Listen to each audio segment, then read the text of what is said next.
"My mamma never smiles," the boy said, "so I have come to see whether a duke can do anything about it." Theodore Marchbank, 9th Duke of Havermere, had been home in England 11 days, and this was the first sentence anybody had said to him that he did not know how to answer. The boy was sitting on the milestone at the foot of the Havermere Avenue with his boots not reaching the ground and a whittled wooden horse in one fist. 6 years old, perhaps 7. A coat twice mended at the elbows and once at the collar, and mended well, which Theodore noticed because he had spent 6 years in charge of men's kit and knew good darning when he saw it. A hard white frost lay over the park.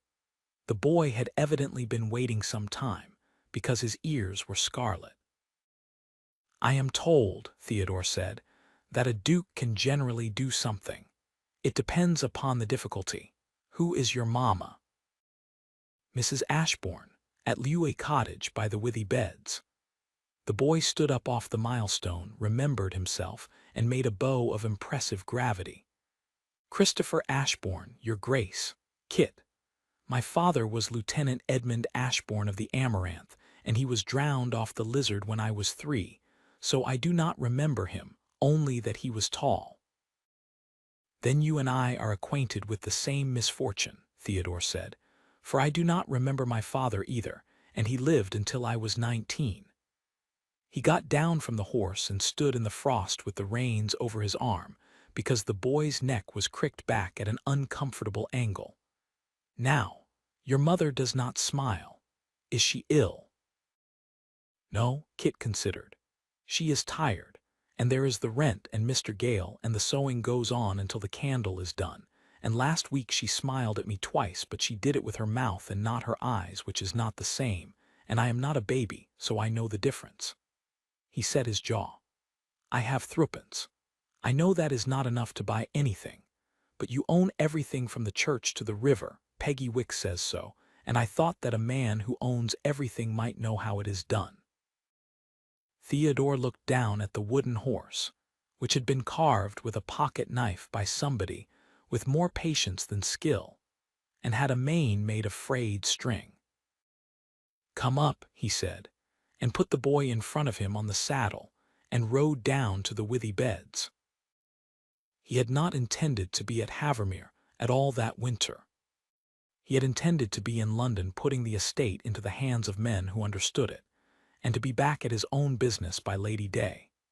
Except that his own business was finished, the regiment sold out of, the 6 years abroad concluded, and there was nothing left of Theodore Marchbank's life, but the 11,000 acres his father had bled and the great cold house at the top of the avenue, in which he had been raised, and in which he could not sleep.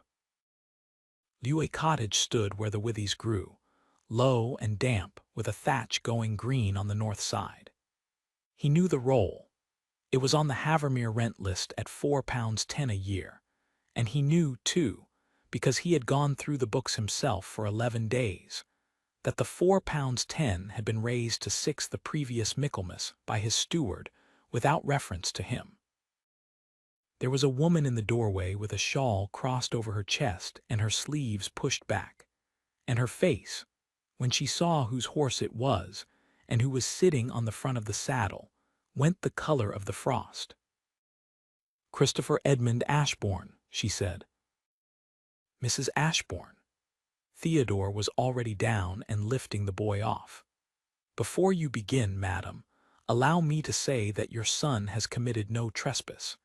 He was on the King's highway, sitting on a milestone, and he laid an application before me in proper form, which is more than most of my tenants trouble to do."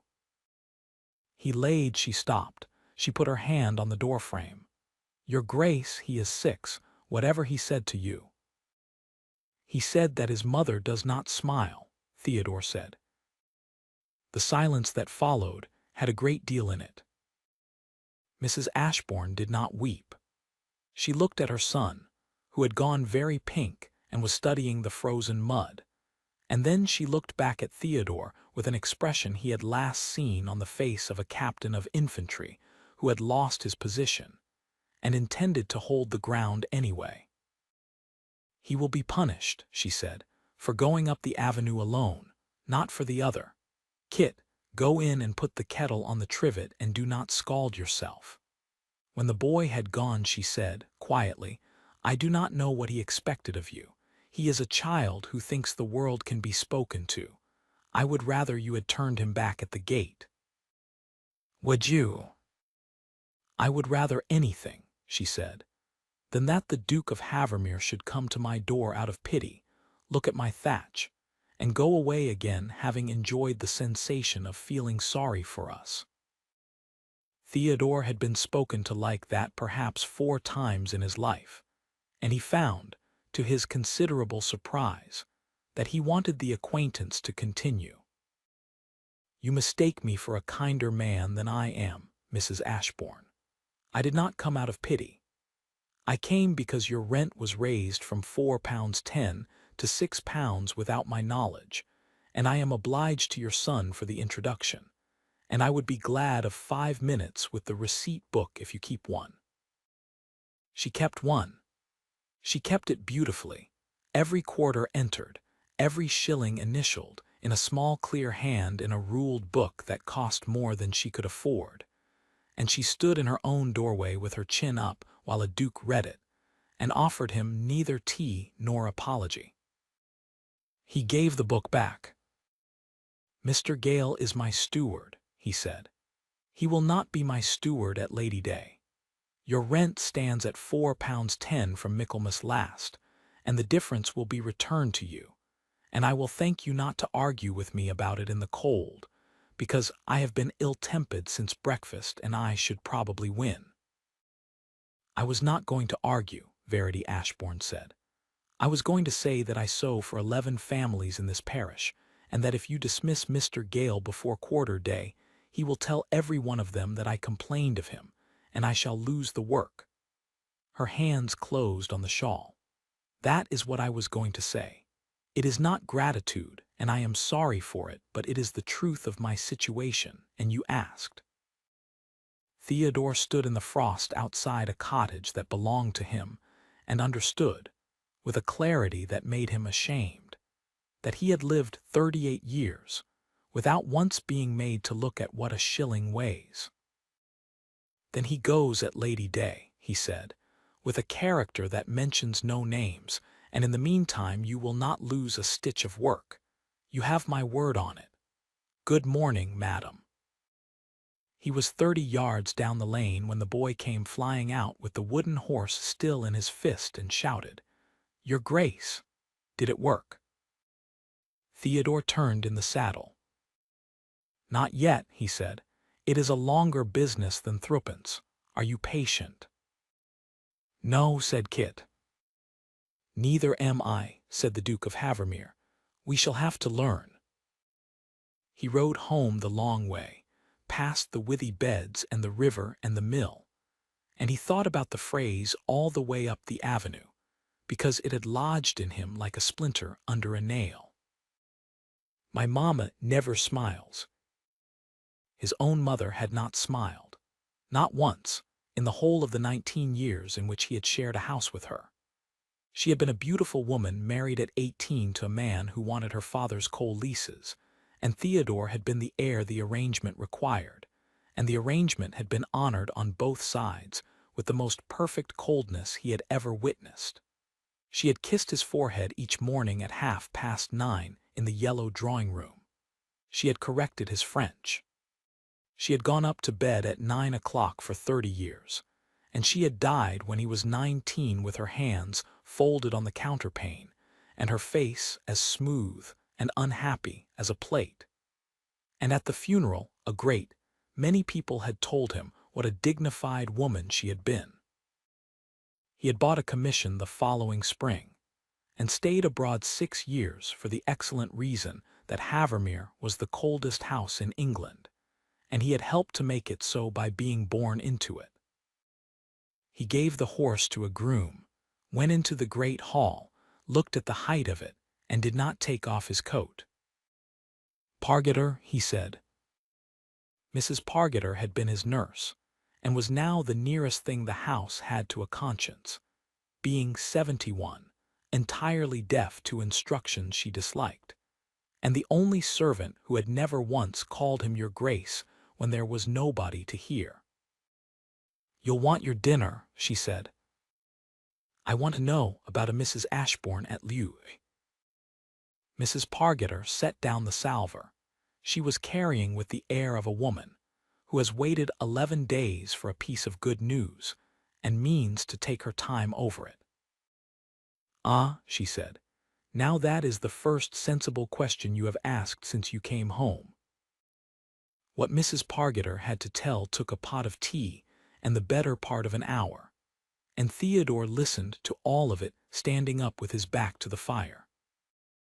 Verity Ashbourne had been Verity Sowerby, the daughter of a Shropshire clergyman with more books than living, and she had gone as companion to an old lady at Lyme at 19, and there had met a naval lieutenant with no fortune and a great deal of laugh, and had married him against the wishes of every relation either of them possessed. The Ashbournes of Corve Hall, old, cold, and comfortable, had objected to the connection so thoroughly that they had not answered her letter announcing the birth of a son. When the Amaranth went down off the Lizard with 211 hands, Verity Ashbourne was 23, with a pension of £38 a year and a boy of 3, and she had written once to Corve Hall to say that Edmund's son was living. And Theodore said, "They sent her a letter from an attorney," said Mrs. Pargeter, saying that the family regretted it could not encourage her expectations. 3 years she has been in that cottage, sews like an angel and won't take a penny that isn't earned. Wouldn't take the parish coal last winter, said there were older women in the lane who needed it worse, which was true, and she went short, which was also true. She looked at him over the rim of her cup. The village would carry her on its back if she'd let it. She won't. So it carries her sideways, in ways she can't see, and I'll thank you not to trample it." "How sideways?"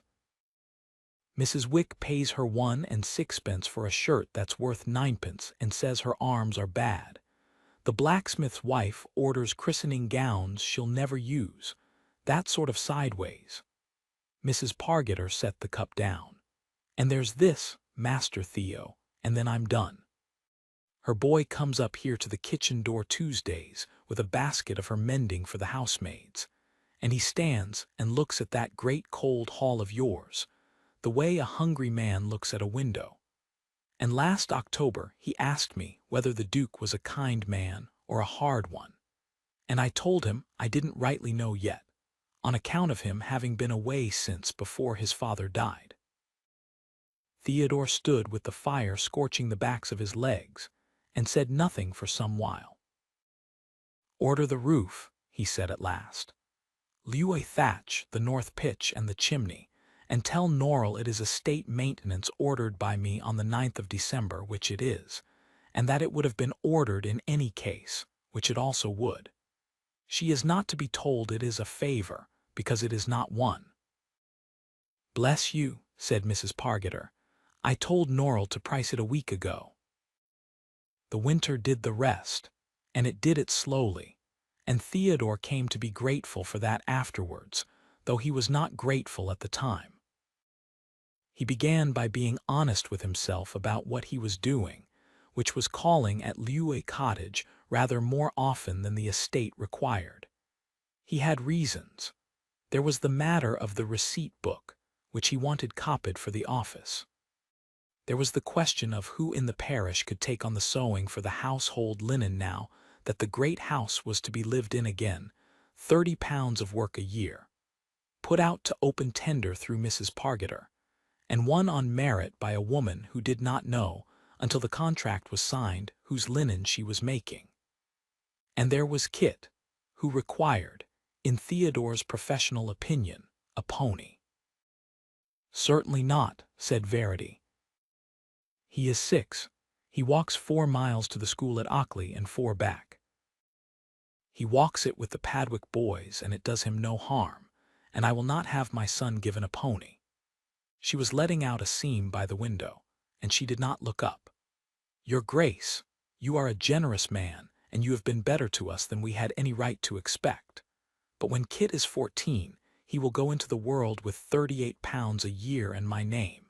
And if he has grown up on ponies out of the Havermere stable, he will find the world a very cold place indeed.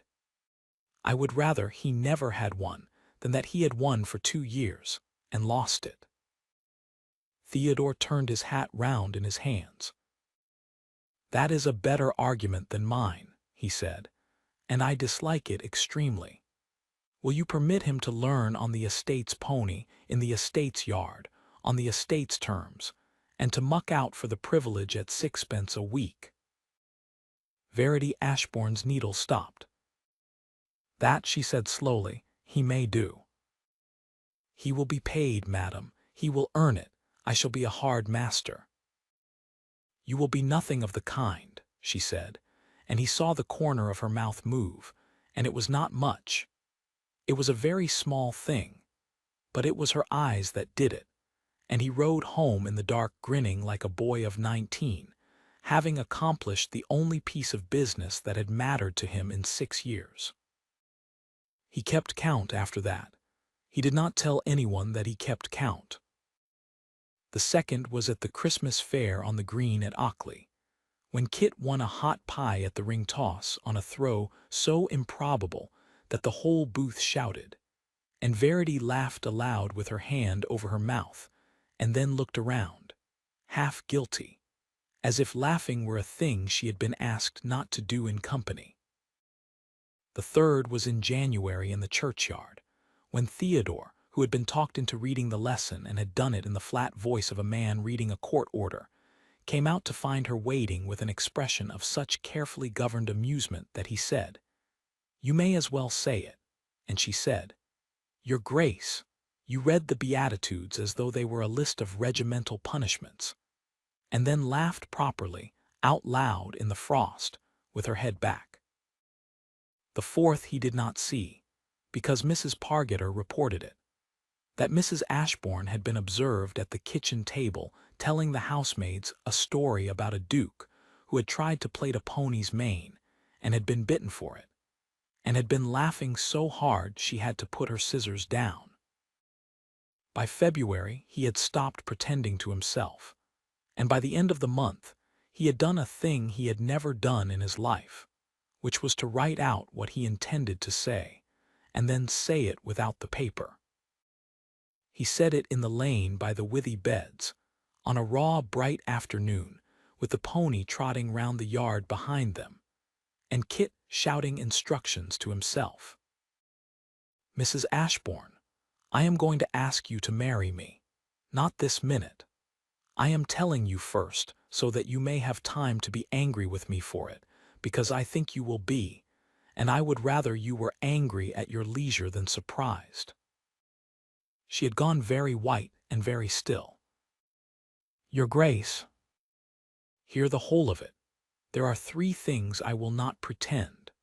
The first is that I am 30 and set in a great many bad habits. The second is that I came home in December intending to sell this place and go abroad, and I have not thought of going abroad since the 9th of that month, and you know as well as I do what happened on the 9th. The third is that I was raised in a house where nobody smiled, and I did not know it was a want until a boy on a milestone told me his mother had the same trouble. He kept his hands behind his back because he did not trust them. I am not offering you a rescue. If you tell me no, the roof stands, the linen contract stands, the pony stands, and I will not call at this door again except on business. I am offering you the only thing I have that is actually mine to give, which is my whole regard, and it has been yours since about the middle of January." Verity Ashbourne looked at him for a long time. Then she looked at the withy beds. "No," she said. The lane was very quiet. "Then I shall."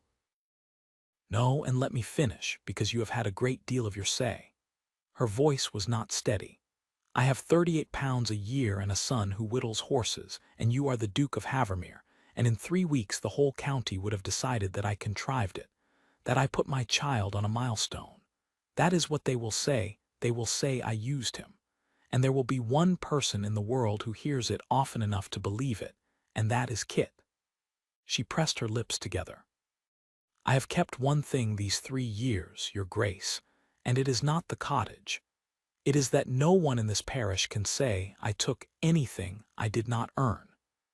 If I marry you in March, I lose it in April, and I will not spend the rest of my life being grateful in public. And privately, Theodore said. She did not answer that at all, which was, he understood perfectly well, an answer.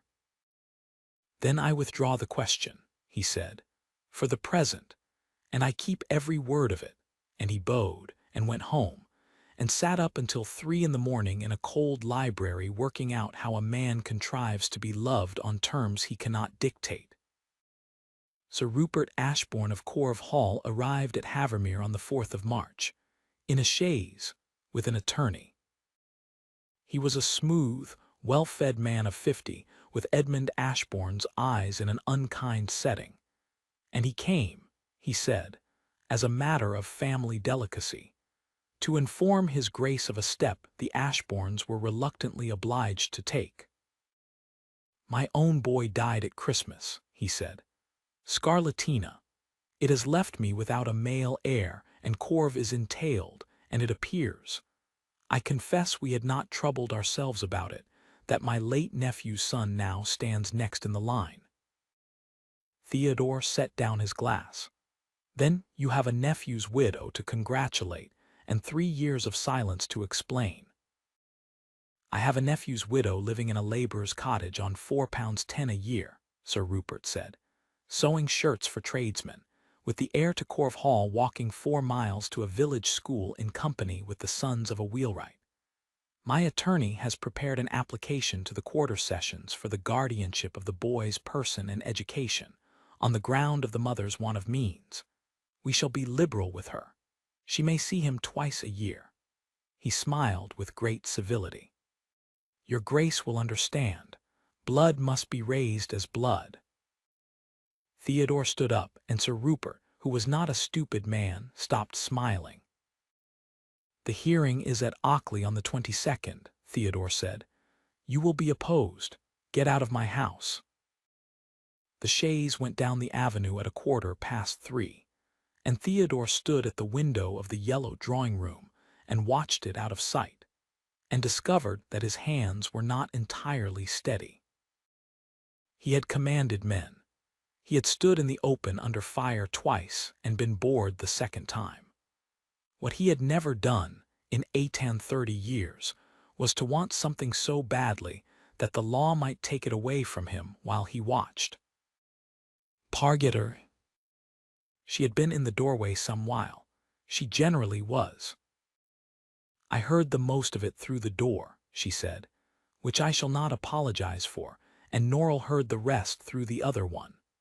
Scarlatina at Christmas and here in a chaise by March. There's a man who has taken a fortnight to grieve and a fortnight to shop. He is within his rights. He is within the law, which is not the same article. Mrs. Pargeter came in and began, quite unnecessarily, to straighten the fire irons. What will you do? Buy the ground out from under him. Theodore was already at the writing table, pulling paper towards him. Sir Rupert's whole case is one of means, not character. He was careful about character. He is not a fool. Means.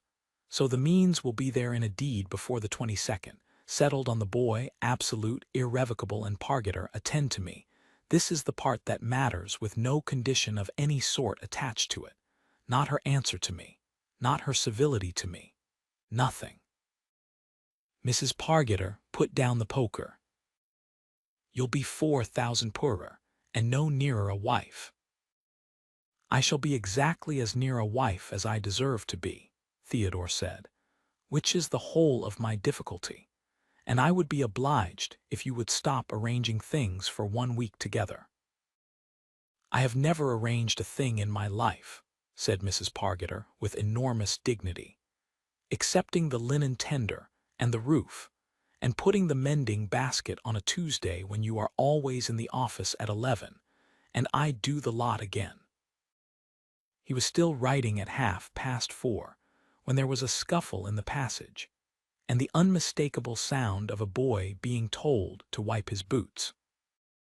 Kit came in with the basket held in both arms and his hair, standing up where his cap had been.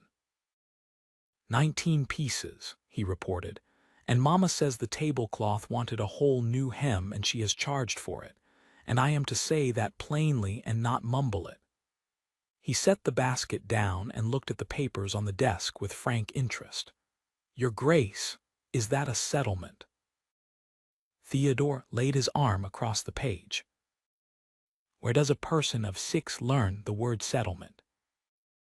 I am nearly 7, and the schoolmaster's brother is an attorney's clerk and he tells us things. Kit straightened up. Is somebody dead? No. Then it is all right, said Kit, satisfied, and went to warm his hands at the fire. Theodore watched him. There was a great deal in that room that the boy might have asked for silver on the sideboard, a plate of biscuits by the tea things, a whole house of things he had never once mentioned. In 3 months he had asked the Duke of Havermere for exactly 2 things, the loan of a curry comb, and whether the pony might be brought in early on a night that had turned to sleet. Christopher, if somebody offered to show you a house with a lake in it, and a park, and a great many horses, would you like to go? For how long? Suppose it were a long visit. Kit turned round from the fire with his hands behind him, and his face, which was ordinarily open as a door, closed by about 1/4 of an inch. Theodore, who had spent 6 years learning to read men's faces before they spoke, felt it like a hand on the chest. Would Mama come? Suppose she could not? Then no, said Kit. Thank you very much. You have not asked why. I do not need to. She is by herself. He said it the way a man states his trade. In the winter when the candle goes out early, she sits with the fire door open for the light and does the plain seams by feel, and if I am there she has to talk to me, so she stops and has her tea. If I am not there she does not stop. He rubbed his thumb along the mantel. That is all. I would like to see a lake one day, but I am the person who makes her stop. The Duke of Havermere sat at his writing table in a cold yellow room in which nobody had ever smiled, and did not trust his own voice for the space of 4 full seconds. Go and get your pony in, he said at last. It will be sleet again by 6, and Christopher, you will hear a great deal of talk in this parish in the next 3 weeks, and some of it will be about you, and you are to bring every word of it straight to me and not carry it about in your pocket. Is that understood? Straight to me. That is an order, and you are on the estate's payroll, and I shall know if you disobey it. Yes, your Grace, said Kit, and went out and put his head back round the door. Is it about the settlement? Out, said Theodore. He finished the letter to Mr. Hallam at Shrewsbury, sealed it, sent it by a groom that night rather than wait for the morning post, and then rang and ordered his horse. He rode to Leuil that evening, and told her the whole of it standing in the middle of her kitchen with his hat on the table, because there was no version of it that could be softened, and he did not insult her by trying. Verity heard him out. Then she sat down on the stool by the fire, which was the first time he had ever seen her sit down in his presence, and put both hands flat over her mouth. Twice a year, she said. He will not get it. He will get it because he is right about the facts. Her voice cracked straight down the middle. £4.10, a village school, shirts for tradesmen. Every word of it is true, and every word of it will be read out by an attorney to 4 gentlemen on a bench who have never once had to decide between coal and candles, and they will look at me and see exactly what he says they will see. Theodore crouched down in front of the fire, so that he was not above her. Then we will alter the facts, he said, and we will do it in a way that cannot be laid at your door. Listen to me, Verity. Tomorrow morning I go to Mr. Hallam at Shrewsbury, and I settle £4,000 on Christopher Edmund Ashbourne in trust, absolutely, irrevocably, the income to his mother for his maintenance and education until he is 21. Not conditional on anything. Not on your answer to me, not on your speaking to me again as long as you live. It is done in a deed, and it cannot be undone. And I shall have the deed read out in open court, so that every soul in Ockley hears the words no condition. 4,000, she stared at him. I cannot possibly. You cannot possibly refuse, because it is not yours to refuse. It is his. He held her eyes. And when it is read out, the only thing anyone in this county will be able to say about you is that you took nothing whatever for yourself, which is the truth, and which I am extremely tired of watching you pay for. And what do you take? She said. Nothing, said the Duke of Havermere. That is rather the point of it. She was crying then, without any noise, the way people cry who have taught themselves not to be heard through a thin wall. Theodore did not touch her. He put his handkerchief into her hand and stood up, and went and looked out of the window at the withy beds until she was ready. The Ockley Quarter Sessions sat in the long room over the Feathers, and there was not standing room in it by 10 o'clock, because the parish had heard. Sir Rupert's attorney, Mr. Loach, put his case in 20 smooth minutes. Position, prospects, blood, the unsuitability of the mother's circumstances honorably stated, no reflection whatever upon her character. He read out the rent, the pension, the school, and the sewing. Then Theodore's counsel rose and read out the deed of the 11th of March, and the words no condition, and the room made a noise like a wave going back off shingle. After that it stopped being a legal argument, because the village got up. Mrs. Wick, the baker's wife, aged 68, deposed that she had for 3 years paid Mrs. Ashbourne 1 and 6 for shirts worth 9, and had lied about her arms being bad, and that she wished to state on her oath before God and the bench that she had done it, because Mrs. Ashbourne would not accept a farthing she had not earned, and it was the only road left open. The blacksmith's wife admitted to 4 christening gowns, and no use for any of them. The schoolmaster at Ockley said that the boy Ashbourne read Latin at 6½, because his mother had sat up with him, after the sewing was done, by 1 candle, and that he had 2 other boys in that school with the same book, and neither of them within a mile of it. The Padwick boy's father said that Mrs. Ashbourne had nursed his wife through a fever in the winter of the great snow, and had gone home each night to her own child at 11 o'clock, and had never mentioned it to the parson. And Mrs. Pargeter, 71, informed the bench, entirely without being asked, that when the parish coal was given out in the hard winter, Mrs. Ashbourne had refused her share, and directed it to 2 old women in the lane, and had burned withy scraps, and that the chairman might make what he liked of it. Sir Rupert Ashbourne sat through all of it, with a face going slowly the color of tallow. Theodore was called last. He stood in the long room over the Feathers with his hat in his hand, and told the bench 4 things. That the rent at Lewes had been raised without his knowledge by a steward since dismissed, and that the fault there was the estate's and not the tenant's. That the household linen contract had been won on open tender through his housekeeper, the successful applicant not knowing whose linen it was until the thing was signed. That the boy earned 6 a week mucking out, and had never once been late. And that the settlement of £4,000 carried no condition of any kind, and that he would take it very ill if anyone in that room suggested otherwise in his hearing or out of it. Your Grace, said the chairman, the court is obliged to ask, is there an engagement between yourself and Mrs. Ashbourne? There is not, Theodore said. I asked her in February. She refused me, on the ground that the county would say she had contrived it through her son.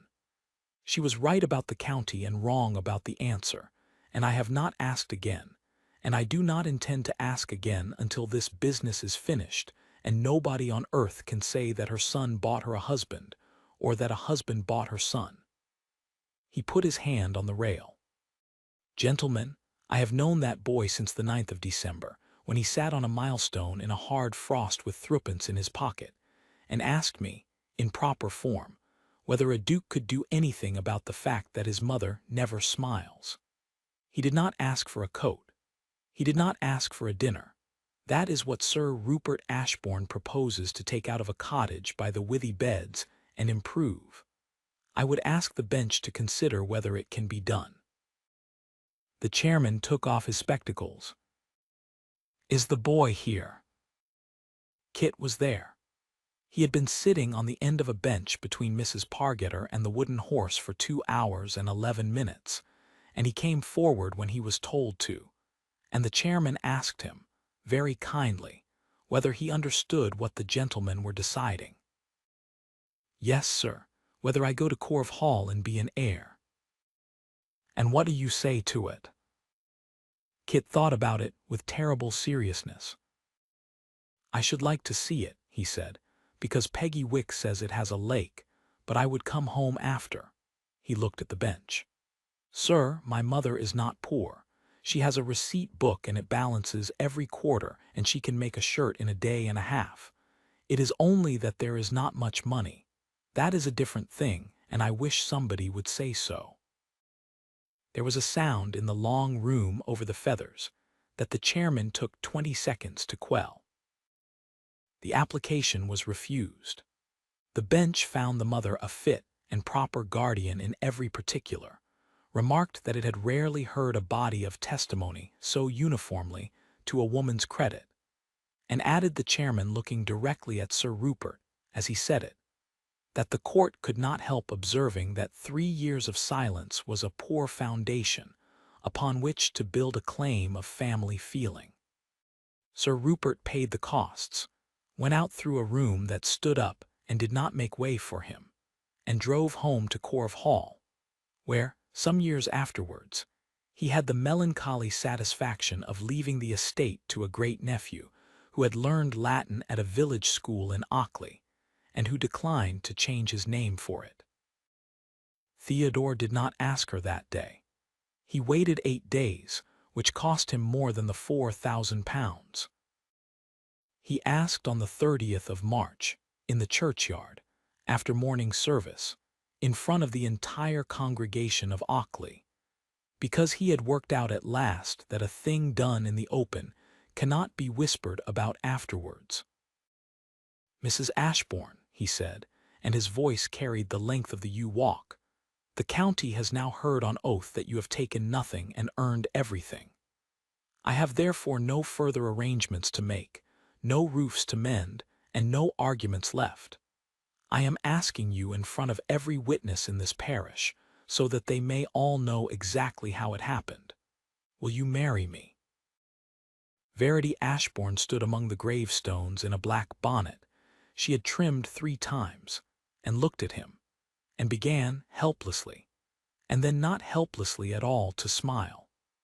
With her eyes entirely, the whole of her face going warm at once, in a way that Theodore Marchbank would spend the next 40 years and be unable to describe to anybody. Yes, she said. They were married in the 2nd week of May in Ockley Church, which held 400 and contained rather more. Kit walked his mother up the aisle at his own insistence, having argued the point with 2 adults and won, and carried the wooden horse in his coat pocket, because he had carried it everywhere for 3 years and saw no reason to stop. Theodore never did tell her that he kept count. He kept it all the same, privately, the way a man keeps a ledger he is ashamed of loving. The pony in the yard, the fair at Ockley, the Beatitudes read like regimental punishments. He gave it up in the end, sometime in the 2nd year, on a wet Tuesday in the yellow drawing-room at Havermere, the coldest room in England, in which nobody had smiled in living memory. When he came in out of the rain, and found his wife on the floor with a boy of 8 and 2 spaniels, and a great sheet of paper, drawing a map of an island that did not exist, all 4 of them laughing so hard that nobody noticed the Duke in the doorway for a full half-minute. He had the yellow drawing room repapered that autumn. He never mentioned why. There were 2 daughters in the fullness of time, one of whom had her mother's laugh and the other her father's temper, and Kit went to sea at 14 after all, because his father had been tall and drowned off the Lizard, and the sea was in him, and Theodore would not stand in the way of it. Though he sat up the whole of the first night, the boy was gone. He came home a lieutenant at 22, and put his hat on the hall table at Havermere and said, "Sir," and Theodore, who had never asked for anything and had never once been called father, found that he had to go and look out of a window. The wooden horse with the string mane stood on the mantel in the yellow drawing-room, on a small stand made for it by the estate carpenter, for the rest of the Duke of Havermere's life. Guests supposed it a piece of family sentiment about a child's toy. It was in fact a monument to a business transaction, concluded on a frosty morning at the foot of the avenue, in which a duke who owned everything from the church to the river had been asked whether he could do anything about a woman who never smiled, and had spent the whole of the rest of his life, with the greatest satisfaction he ever knew, seeing to it